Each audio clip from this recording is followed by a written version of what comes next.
Para nós, a vida se revela em escalas humanas. Quilômetros. Metros. Centímetros.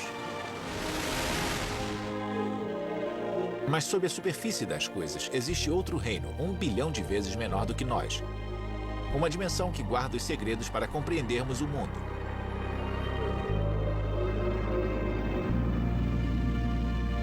O que torna o aço resistente?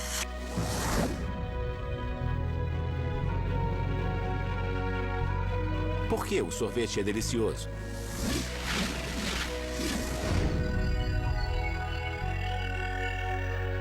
O que torna a vida possível?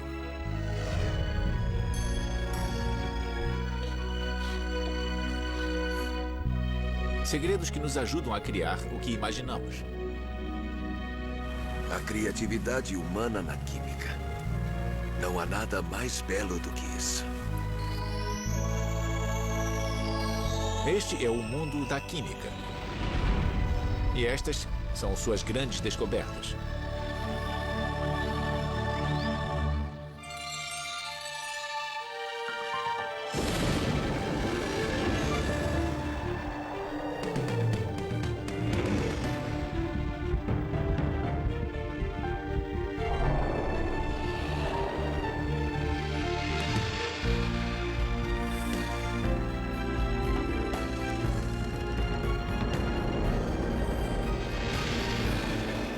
As 100 maiores descobertas da história.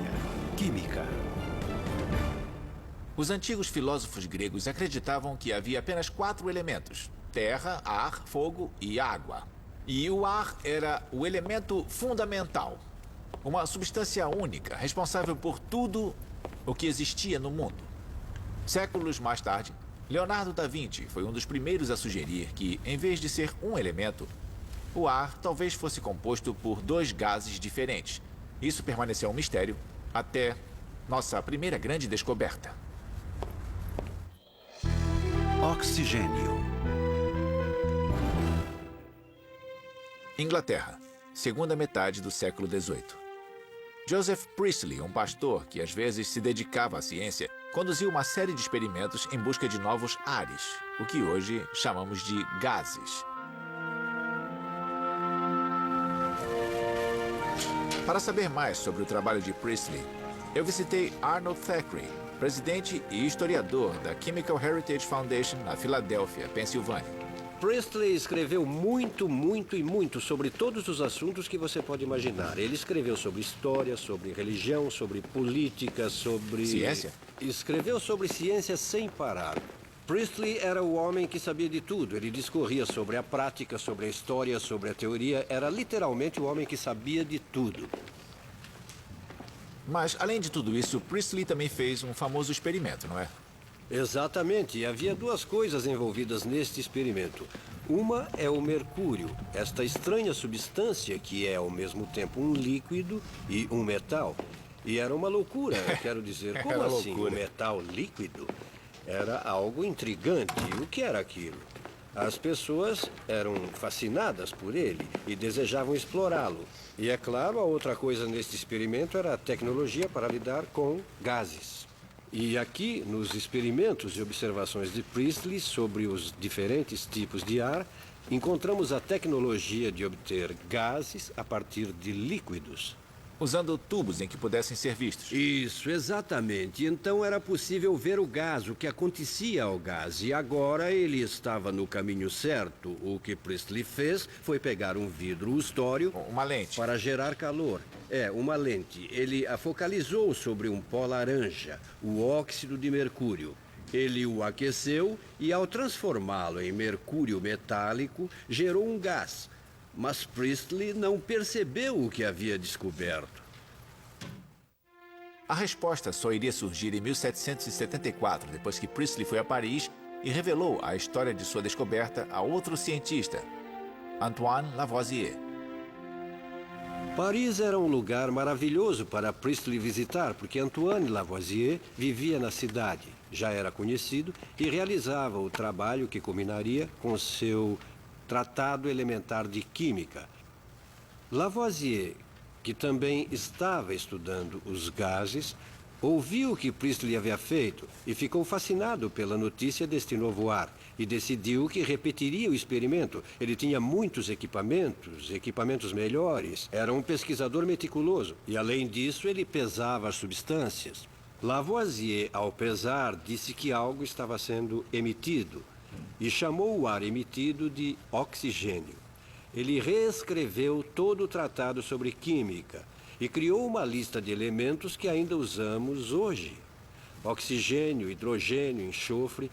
Pode-se dizer com precisão que Priestley descobriu o oxigênio, mas Lavoisier foi quem o inventou. Então, com o trabalho experimental de Priestley sobre gases, com a descoberta do oxigênio e a articulação de um sistema de nomenclatura por Lavoisier, temos todo o esquema conceitual sobre o qual os trabalhos acadêmicos do século XIX se basearam. A inovação industrial do século XX, temos as farmacêuticas, a biotecnologia, temos telefones celulares, temos o plástico, isso mesmo. E todas essas coisas começaram com a descoberta do oxigênio. Foi como tudo começou. Foi uma façanha e tanto. Teoria atômica. No início do século XIX, um professor britânico chamado John Dalton se dedicava com grande empenho e fascínio à química. O que nos leva à nossa próxima grande descoberta.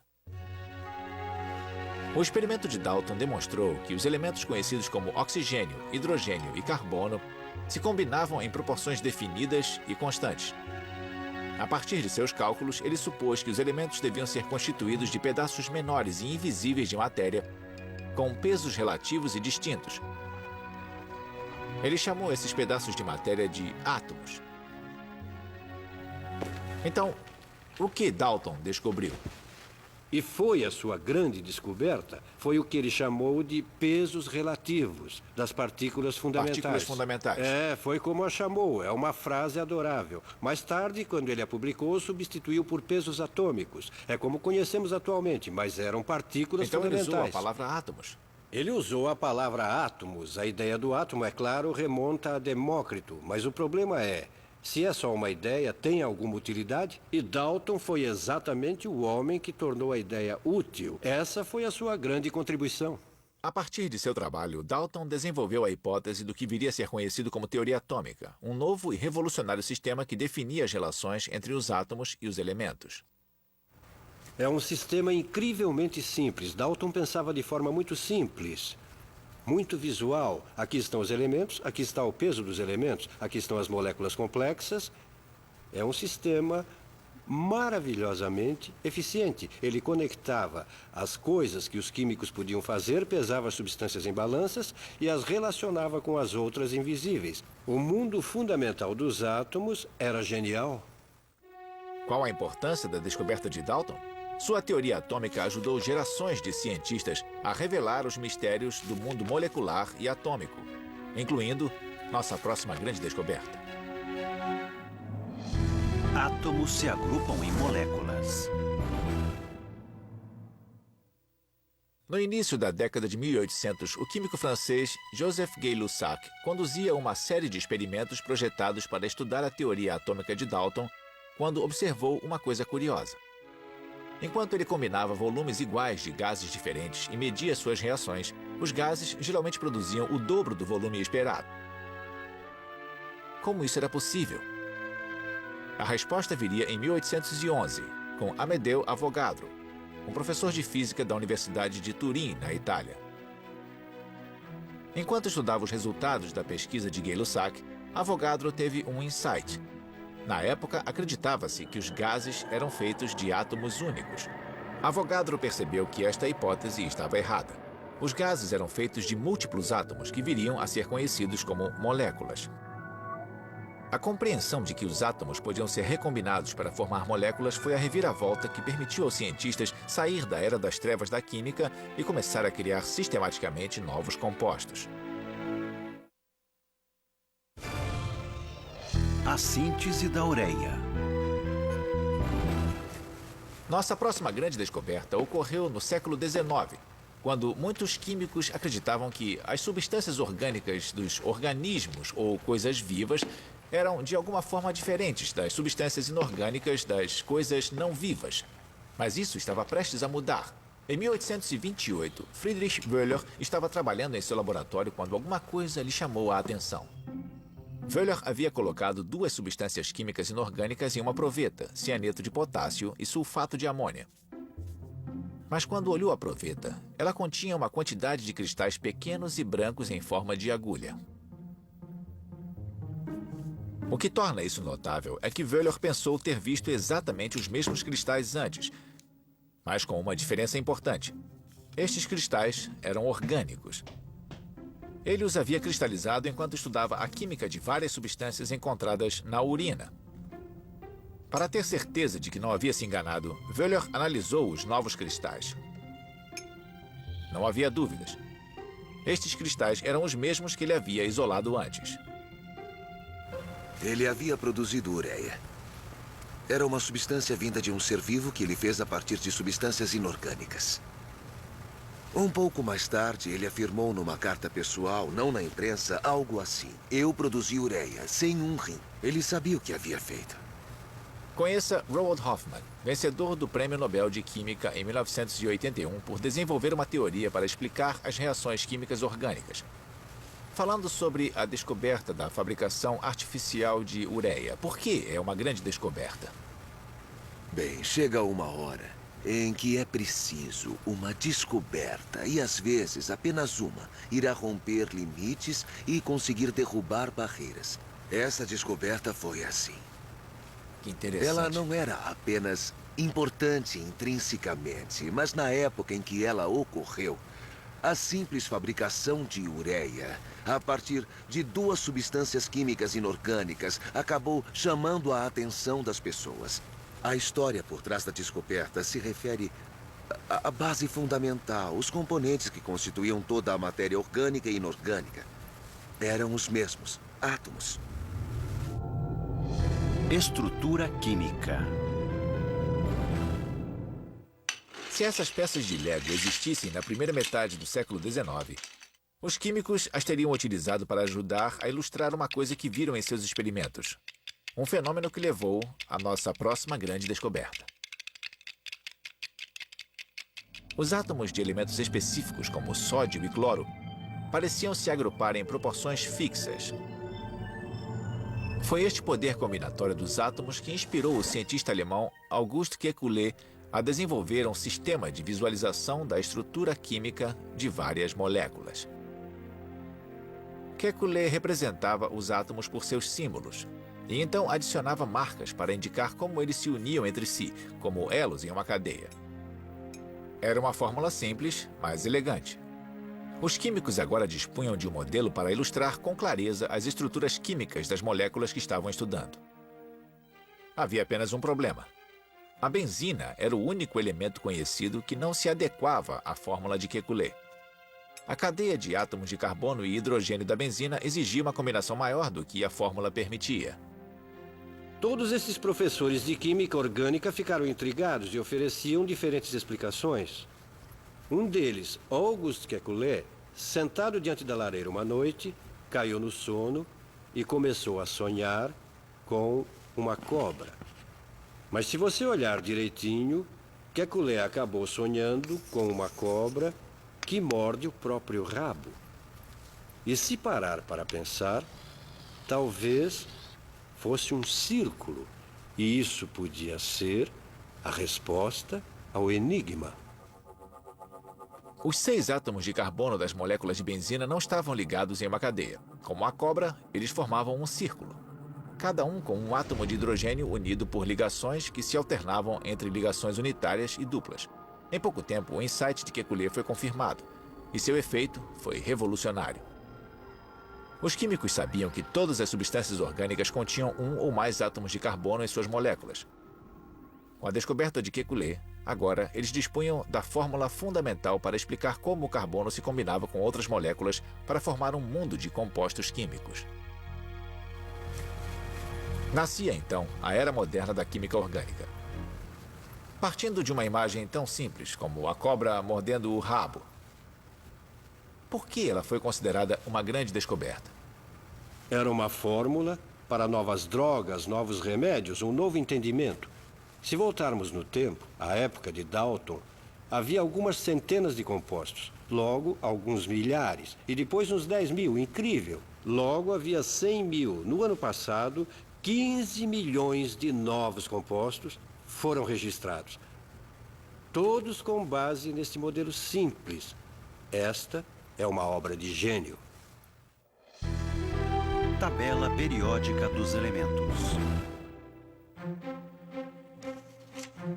Em 1869, um professor de química russo chamado Dmitri Mendeleev estava escrevendo um livro escolar para seus alunos quando começou a imaginar como poderia explicar melhor os 63 elementos conhecidos naquela época.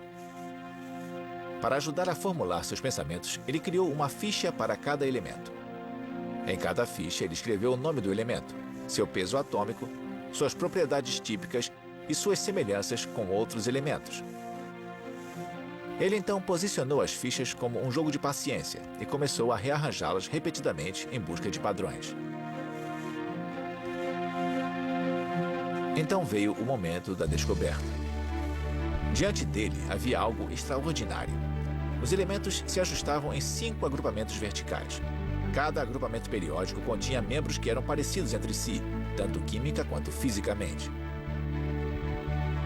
Mendeleev havia inventado a tabela periódica de elementos. Um mapa que mostrava como todos os elementos estavam ligados uns aos outros.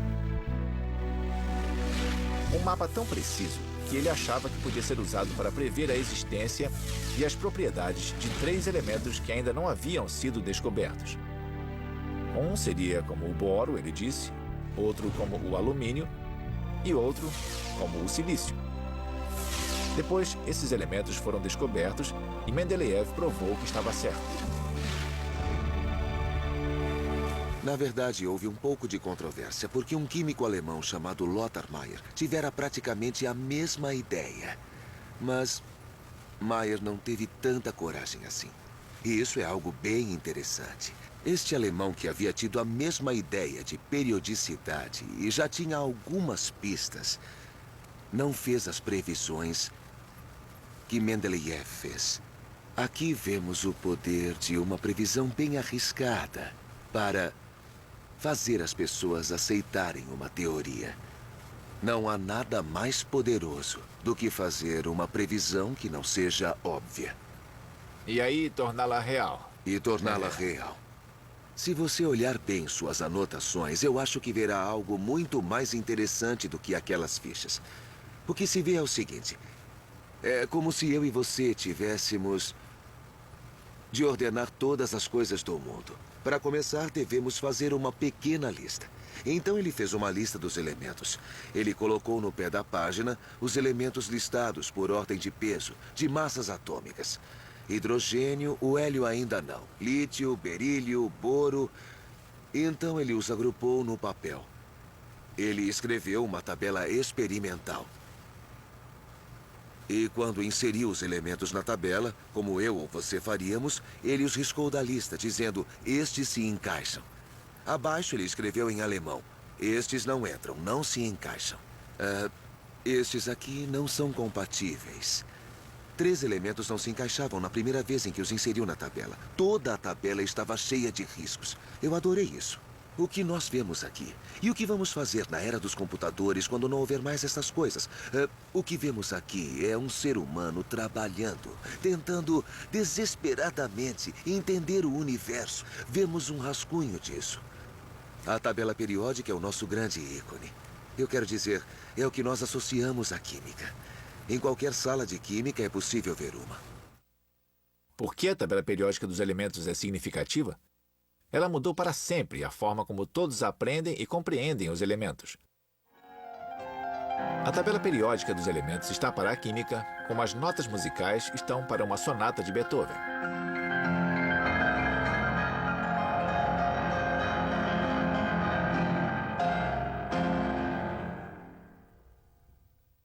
Para homenagear Mendeleev, seu nome agora está literalmente ligado à tabela periódica. O nome do elemento 101 foi inspirado em seu nome. Ele se chama Mendeleevio. Não são apenas os químicos que gostam da tabela periódica. Eu ouvi que você também carrega uma. Ah, com certeza. Carrego sim. Eu quero ver. Nunca se sabe. E eu a uso muito. Vamos ver. Ela é pequena. Bem, vamos fazer um teste. Tudo bem. O que está abaixo do nitrogênio na tabela periódica? Nitrogênio é 7. O Eu que preciso pensar está bastante. abaixo... o enxofre. Não, você errou. Não. É por isso que eu carrego Quase ela. passou perto. Ah, o É o fósforo. fósforo. É, fósforo é 15, ele né? O fósforo é 15. Precisa adicionar 8 naquele ponto. Então é por isso que eu a carrego. Eu não consigo me lembrar. Então é 7 mais 8. 15 fósforo, entendi. Existe um padrão aí, não é? A eletricidade transforma as substâncias químicas. Na virada do século XIX, a eletricidade estava em alta. As pessoas se dedicavam a fazer baterias e as conectavam a qualquer coisa, só para ver a reação. A eletricidade era como uma nova espécie de fogo. Um dos grandes viciados em baterias na época era Humphrey Davy, um químico inglês autodidata.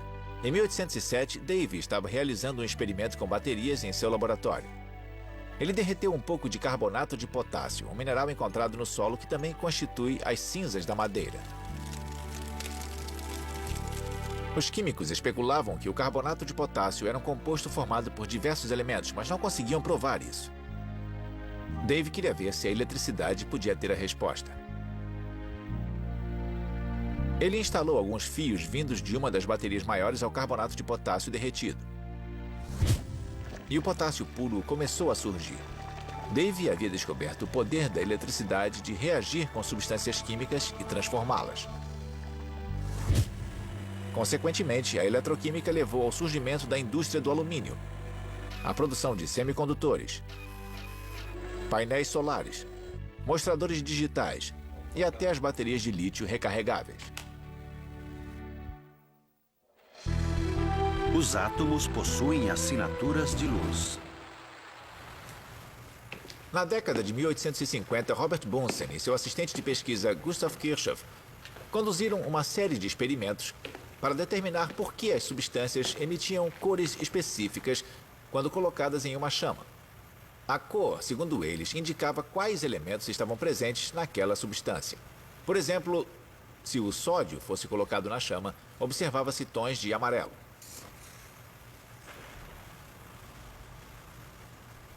Cobre, tons de verde. Estrôncio, tons de vermelho.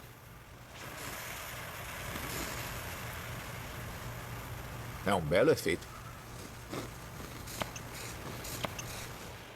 Enquanto observava seus experimentos, Kirchhoff se lembrou de como um prisma decompõe a luz em um arco-íris de cores.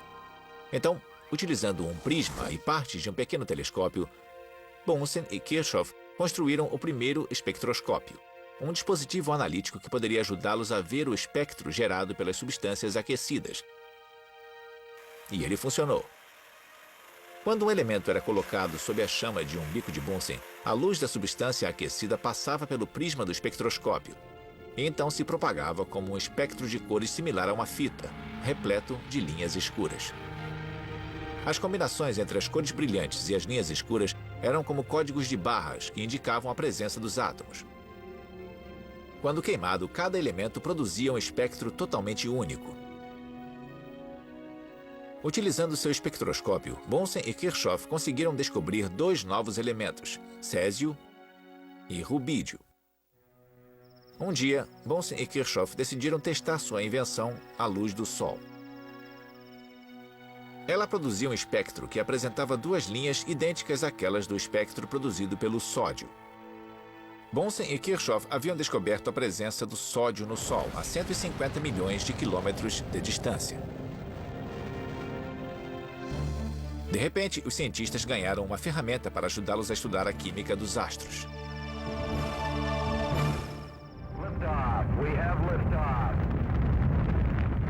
Hoje, o legado desta grande descoberta está na exploração espacial.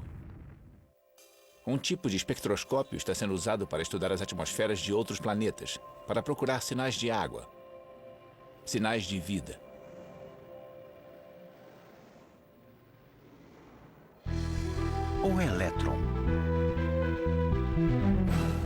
Nossa próxima grande descoberta é a história de Joseph Thomson e do elétron.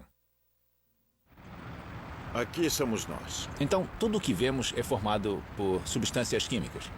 Isso mesmo. E no futuro? E todas estão ligadas por interações eletrônicas. Ainda bem. Para saber mais sobre isso, eu visitei a Universidade de Harvard. Dudley Hirschbach é professor aqui e ganhou o Prêmio Nobel de Química de 1986 por sua pesquisa sobre a dinâmica dos processos químicos elementares. Então, Thomson descobriu o elétron. Bom, é claro que isso aconteceu, mas ele não descobriu como se dissesse, eureka, eu descobri, aqui está. Ele fez um experimento que permitiu a mensuração do coeficiente da carga, a carga elétrica, a massa. E depois ele pôde obter uma medição geral da carga e então provar que a massa era muito, muito pequena. Era cerca de 2 milésimos da massa do átomo mais leve conhecido, o átomo de hidrogênio. Isso provou que ele poderia extrair e analisar um pedaço muito pequeno de um átomo. Bom, isso foi um tremendo choque para as pessoas. Parecia piada. Isso. Era uma parte elétrica de um átomo. Ela era uma parte muito pequena do átomo. Sei. E o que o senhor acha de... Na época de sua descoberta, Thomson era professor da Universidade de Cambridge, na Inglaterra. Ele estava usando um equipamento chamado tubo de Crookes em seus experimentos. Realmente, sabe, olha, por acaso, eu tenho aqui um pequeno aparelho que é similar ao que J.J. Thomson usou em 1897. Isso se chama tubo de raios catódicos. É apenas um pequeno cilindro de vidro vazio com alguns eletrodos. Vamos ligá-los e mostrar os pontos-chave do experimento dele de Uma forma réplica do bem primeiro simples. tubo de raios catódicos. Foi o primeiro tubo de raios catódicos, um ancestral do tubo da televisão, na verdade. Ao acionar o aparelho, obtemos um feixe de raios catódicos ou elétrons passando por aqui. E eles aparecem quando alguns deles se chocam nesse pedaço de papelão revestido de fósforo. Aqui eu vou criar um campo magnético sei. que você pode usar para desviar os elétrons. Quando Thomson expôs o feixe de raios catódicos a um ímã, a corrente se curvava. Já que os ímãs só podem afetar a matéria, aquilo significava que o feixe de raios era composto por algum tipo de substância eletronicamente carregada, chamada de matéria radiante. Depois de muitas horas de observação e mensuração, Thomson percebeu que havia encontrado as primeiras partículas subatômicas. O raio era um feixe de elétrons. Foi uma descoberta revolucionária. Alguns anos depois, um aluno de Thomson, Ernest Rutherford, conseguiu demonstrar que a carga positiva em átomos, que tinha de estar lá para equilibrar as cargas negativas destes pequenos elétrons que se moviam rapidamente, estava localizada em um núcleo minúsculo 100 mil vezes menor que o tamanho do átomo. Então, quase toda a massa estava, é claro, também naquele núcleo, porque os elétrons são muito leves. E ainda é o modelo que nós temos hoje, não é? Esse é o modelo básico dos átomos e, claro, é a chave para entender tudo que envolve os átomos. Como a química. Especificamente como a química, isso mesmo. Elétrons formam ligações químicas. Os cientistas estavam começando a descobrir a anatomia do átomo. Agora eles queriam entender seu comportamento, especialmente o mecanismo que permitia que átomos de certos elementos se combinassem com átomos de outros elementos para formar novas substâncias. No início do século XX, o químico norte-americano Gilbert Lewis desenvolveu um modelo de átomo que forneceu a resposta. Foi ele quem explicou que os elétrons e as ligações químicas dos átomos não estavam no núcleo, que os elétrons orbitam em camadas ao redor do núcleo. No modelo atômico de Lewis, cada camada permitia apenas um número máximo de elétrons. Lewis teorizou que dois elementos químicos podiam se combinar para formar um composto quando cediam ou aceitavam elétrons de seus orbitais externos. Por exemplo, sozinhos, o sódio e o cloro são perigosos. Mas quando um único átomo de sódio cede o elétron de sua última camada e a última camada de um átomo de cloro o aceita, Esta troca permite que os dois se liguem e formem o composto cloreto de sódio, o sal de cozinha. A teoria de Gilbert Lewis constituiu um avanço extraordinário. Ela permitiu que os cientistas começassem a fazer compostos químicos, milhões deles, compostos que moldaram a face da vida moderna.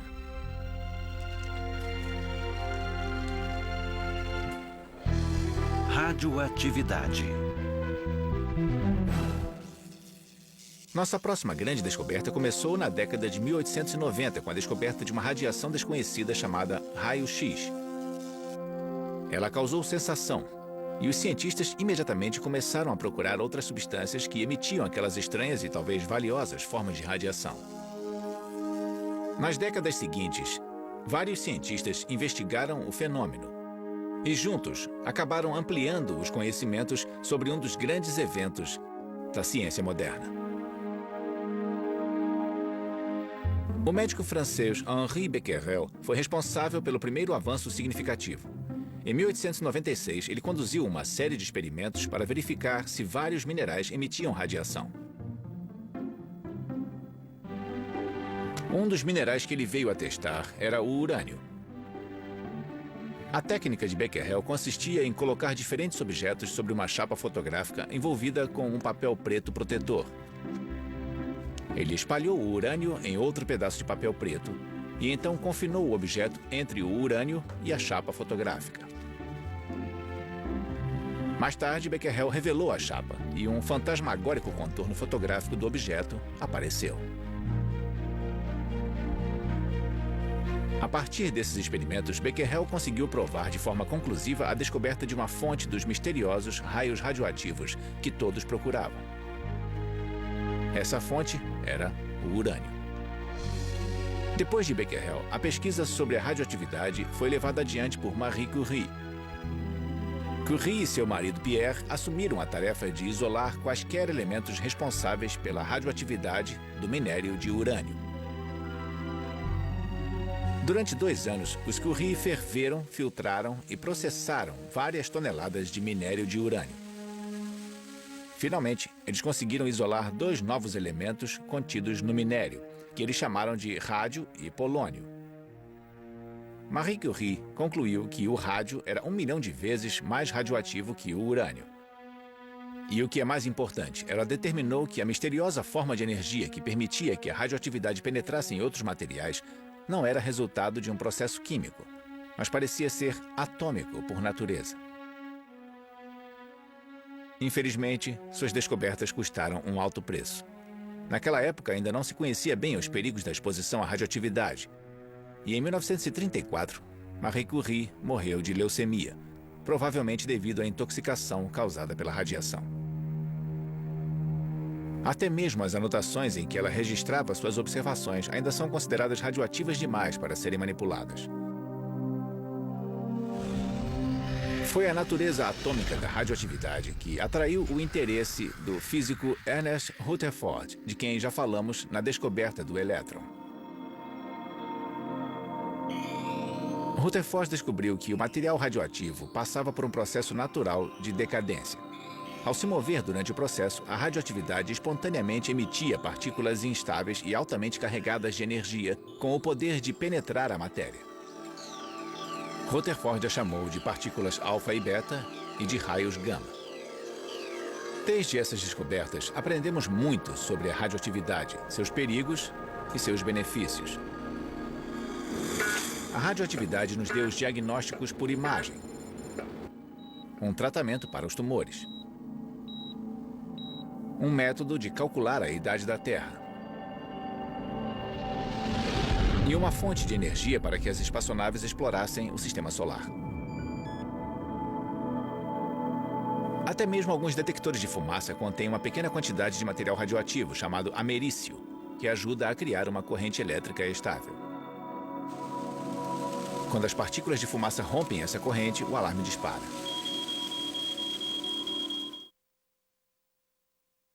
Séculos atrás, os alquimistas tinham grandes ambições.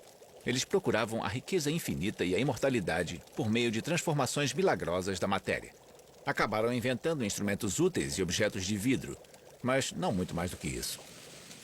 Os químicos, por sua vez, foram mais humildes e acabaram mudando a aparência do mundo material, assim como nossa próxima grande descoberta.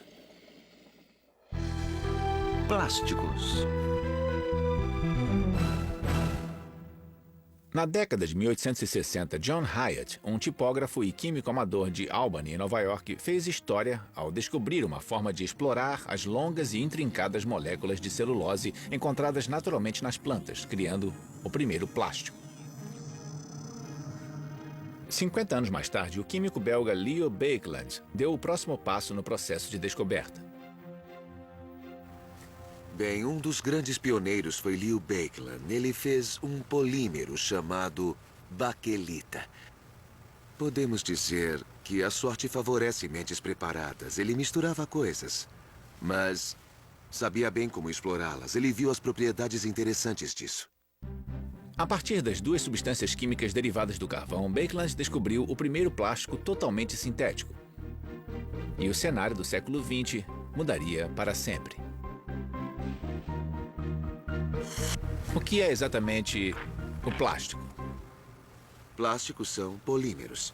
E o que são polímeros? Polímeros são longas cadeias de moléculas. Não moléculas individuais que, então, se agrupam num sólido ou algo assim. São moléculas que se prolongam bastante. Cadeias de átomos de carbono. Às vezes com outros elementos nelas. E quais são as vantagens? Bem, ele é moldável. Você pode entorná-lo em forma líquida, dentro de algum molde. Resistência... Bem, foi ótimo. Nada mal. É possível fazer coletes à prova de balas com plástico. E certamente sabemos que, em termos de fibras, ele pode imitar e até superar as propriedades das fibras naturais. Nenhum pescador do mundo voltaria a usar redes feitas de algodão, pode apostar. Hoje, estas redes são feitas de nylon. O plástico é incrível. Nós temos materiais plásticos que podem ser muito resistentes, muito flexíveis também. Podem ser até fibras. Eles substituíram materiais de construção em vários estágios. O que é interessante é que eles também são naturais. Eles chegam até nós por meio das proteínas e dos ácidos nucleicos. E também, como produto da evolução cultural, nós o criamos. Eu quero dizer, o poliacetileno não existia na Terra antes. Nós o fizemos com propriedades minuciosamente determinadas. É uma extensão da química para coisas que não constituem apenas uma molécula, mas são uma cadeia, uma estrutura tridimensional. Eu acho que é uma forma de nós tentarmos exercer controle sobre o ambiente. Então você diria que a descoberta do plástico é uma grande descoberta? Veja bem, a ciência produz polímeros, produz nylon, produz viscose, que tinha um ponto de partida natural, mas foi transformado em um polímero. Nós produzimos plexiglass, ou polietileno. E estes são os materiais estruturais da nossa civilização.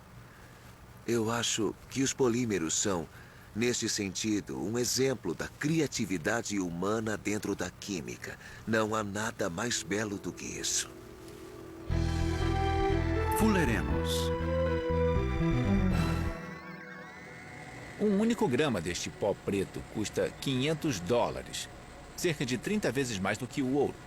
O interessante é que se trata de um tipo especial de fuligem, feita de moléculas chamadas nanotubos de carbono. Cada nanotubo tem cerca de 1 bilionésimo de metro de diâmetro, mais fino que um filamento de DNA. Ele abriga um mundo de promessas e acende a imaginação de muita gente, incluindo os cientistas que ajudaram a descobri-los. Richard Smalley é professor de Química da Universidade de Rice, em Houston, Texas. Em 1985, ele e seus colegas químicos Robert Curl e Harold Kroto estavam estudando as condições químicas no espaço. Usando sofisticados equipamentos espectroscópicos e a laser, eles procuravam evidências que poderiam ajudar a revelar a natureza química da matéria interestelar. Em vez disso, eles descobriram uma outra coisa. E por isso dividiram o Prêmio Nobel de Química de 1996. O que vocês descobriram exatamente? Bem, em 1985, durante um período de uma semana, descobrimos que havia um agrupamento especial de átomos de carbono que tinha exatamente 60 átomos. Ele era mágico e bem estável se comparado a qualquer outro agrupamento. E perguntamos por quê. Na verdade, 60 se revelaria um número muito especial. É o número máximo de objetos que se pode dispor ao redor da superfície de uma esfera, de forma que cada um seja idêntico ao outro com uma simples rotação. Eu pensei que poderia ser qualquer número, mas não, era 60. Smalley, Croto e Crow chamaram as novas moléculas de bolas de Buck em homenagem a Buckminster Fuller, o arquiteto que projetou a cúpula geodésica. O que eles haviam descoberto foi uma classe inteiramente nova de grandes moléculas de carbono, que foram chamadas de fullerenos. Uma molécula não ocorre apenas quando alguns átomos são unidos por boas ligações a outra propriedade em uma molécula. E quando inserimos o último átomo, é como se ela travasse e pronto. É estável. E se oferecermos a ela outro átomo, ela diria obrigada, mas estou feliz deste jeito. Isso era a AC60. Oferecemos a ela outros átomos de carbono. No aparelho que construímos, ela disse, não, vou ficar com estes 60. Então esta era uma molécula. Ao menos uma molécula na minha concepção que parecia explicar a razão pela qual apresentava a maior simetria de qualquer molécula já descoberta. Era algo grande, tinha cerca de 1 nanômetro de diâmetro, cerca de 10 angstroms, 1 nanômetro, 1 bilionésimo de metro. Em 1991, o significado dos fullerenos ganhou ainda mais peso quando Sumio Lijima, um cientista da NEC Corporation, descobriu outra categoria destas maravilhas parecidas com gaiolas. Mas estes fullerenos eram ligeiramente diferentes. Eles eram compostos por moléculas ocas de puro carbono, que pareciam formar tubos sem emendas, chamados nanotubos de carbono. Ou, em homenagem à descoberta de Smalley, tubos de Buck. Havia as bolas de Buck, não é? Isso mesmo. E estes eram os tubos de Buck. Bem, estas coisas ficaram muito grandes agora. Um tubo do diâmetro desta bola tem este tamanho. E este é um fullereno, o mesmo tipo de estrutura. Aqui estão os pentágonos, aqui e ali os hexágonos. Temos 6 pentágonos aqui, 6 pentágonos aqui, 12 no total. E entre eles todos estes hexágonos. E esta coisa parecia uma cápsula de Buck. Mas você pode imaginar que esta coisa seja muito comprida, mas ela era milhões de vezes mais comprida que seu diâmetro atual. Este objeto possui propriedades incríveis. Como o quê? Bem, por exemplo, se em vez de segurar este objeto de plástico, que posso quebrar facilmente, fizer isso com um tubo de Buck nas mãos e tentar quebrá-lo, vai descobrir que é o objeto mais rígido do universo. Chega a ser mais duro que o aço? Mais duro que o aço. Mais duro que o diamante? Mais que o diamante. Mas você, grandinho, pode puxar. Você verá que pode esticá-lo bastante antes que se rompa. E esperamos descobrir que ele seja 100 vezes mais forte que o aço em tensão. É a fibra mais forte que podemos produzir a partir de outra coisa, para sempre. Se daqui 1 milhão de anos você me perguntar qual é a fibra mais forte, será a mesma coisa. Alguma coisa precisa ser o mais forte entre todos os objetos possíveis. É isto. E é só carbono. E você pode usar carvão, ou esgoto, ou pneus de borracha, e transformá-los em tubos de Buck. Pense no que poderíamos fazer com isto. Poderíamos fazer novas fiações, poderíamos fazer cabos elétricos para conduzir eletricidade melhor que o cobre, com 1/6 do peso. Então, quando você pensou nisso, parecia bom demais para ser verdade? Parecia assim, sei lá, mágico? Parecia. Pois qual é a chance de se descobrir uma coisa como esta? Mas isto é um dos detalhes fascinantes sobre o estágio atual da nossa compreensão em física e também em química. Na verdade, podemos calcular o comportamento das coisas muito bem hoje em dia. O grande mistério das bolas de Buck e destes tubos não é que seria ótimo se pudéssemos produzi-los. Foi descobrir que nós podemos produzi-los. Os nanotubos de carbono são, em parte, responsáveis pela popularidade da nanotecnologia hoje. Alguns a descrevem como uma revolução industrial dos dias modernos. A nanotecnologia remete à construção de coisas partindo do zero, como este nanomotor. É a capacidade de montar os elementos fundamentais atômicos e moleculares da natureza para criar uma nova geração de produtos e aplicações que são mais fortes e mais precisos. Este será o novo domínio da química? Será a próxima esfera desta ciência? Fico feliz em ver que você usa a palavra química para isso, porque é o que realmente é. Não temos como pegar cada átomo com nossos dedos e colocá-lo aqui. Temos que ter átomos que se autoestruturem. E eles devem vir de uma fonte de átomos baratos para que sejam feitos eficientemente. Temos um nome para isso, chamamos de química. É claro que hoje chamamos nanotecnologia, mas é a mesma coisa quando procuramos fazer uma estrutura com uma forma exata e também bastante específica em centenas de trilhões de vezes por segundo. Baixo custo, sem impacto ambiental, fornecendo um objeto que nos permitirá fazer algo que tecnologicamente não podíamos fazer antes. Fazer objetos que, se formos bons mesmo, serão o nível mais avançado do refinamento. A forma como a natureza construiu as moléculas das células vivas agora estará em toda parte. Será um grande estímulo ao trabalho. Sim, e é uma coisa até romântica.